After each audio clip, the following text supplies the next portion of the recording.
네, 교실 안의 생활 지도로 우울증을 앓다 숨진 서울 신목초 교사가 최근 재심 끝에 순직 인정을 받았습니다. 과밀학급에서 과중한 업무에 시달리다 숨진 인천의 특수교사도 뒤늦게 순직이 인정됐는데요. 그런데 이렇게 잇따른 판정에도 불구하고 여전히 높은 장벽이 지적됩니다. 어떤 점이 문제인지 진태희 기자가 교육부의 정책 연구 자료를 입수해 살펴봤습니다. 지난 2023년 우울 증세로 병가를 반복하다 숨진 서울 신목초등학교 교사. 교육청 조사 결과 고인이 다수 학생들의 생활 지도와 학부모 민원으로 인해 고통을 받은 사실이 확인됐습니다. 하지만 첫 순직 신청은 공무와의 인과관계를 입증할 수 없다며 기각. 지난달 재심 끝에야 순직을 인정받았습니다.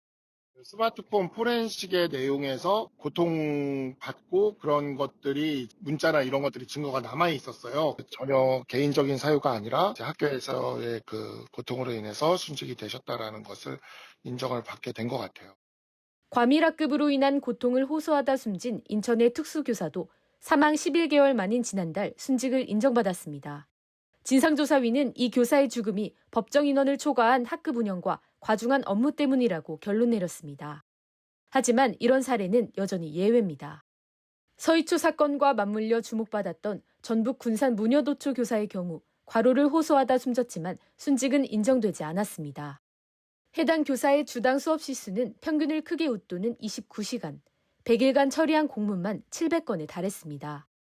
해양경찰은 과도한 업무량이 있었다고 판단했고 지역교육감도 순직 인정을 요청했지만 끝내 재심도 받아들여지지 않았습니다. 경찰 조사 혐의 없음으로 끝난 사건도 어떻게든 순직 인정이 됐단 말이에요. 근데 해경이 업무 과다로 완전 인정을 했어요. 인정을 했는데 안 해준다는 건 문제가 있고. 실제 2020년부터 지난해 6월까지 교육 공무원 순직 승인율은 26%, 같은 기간 소방은 82%, 경찰은 62%, 일반 공무원은 52%로 순직 인정 비율이 훨씬 높습니다.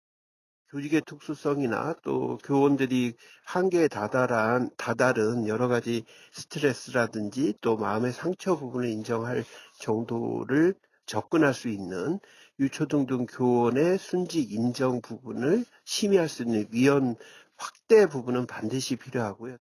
지난해 교육부가 순직 인정률을 높이기 위해 인사혁신처에 제출한 정책 연구 자료를 입수해 살펴봤습니다. 교육 공무원의 우울장애 발생 위험은 일반 공무원에 비해 2배 넘게 높지만 감정노동 직군에 일반 교사가 빠져있다는 점이 문제로 지적됐습니다. 행정부 공무원 정원 중 교원 비중이 가장 큰 만큼 교육부 산하에 재해보상심사위원회를 설치하고 시도교육청에 재해보상 전담팀을 신설할 필요가 있다고 강조했습니다. 2015년 이후 숨진 교사는 185명. 과도한 업무와 민원에 시달리다 세상을 등진 교사들이 마지막 문턱에서마저 좌절하지 않도록 제도 보완이 시급하다는 목소리가 커지고 있습니다. EBS 뉴스 진태입니다.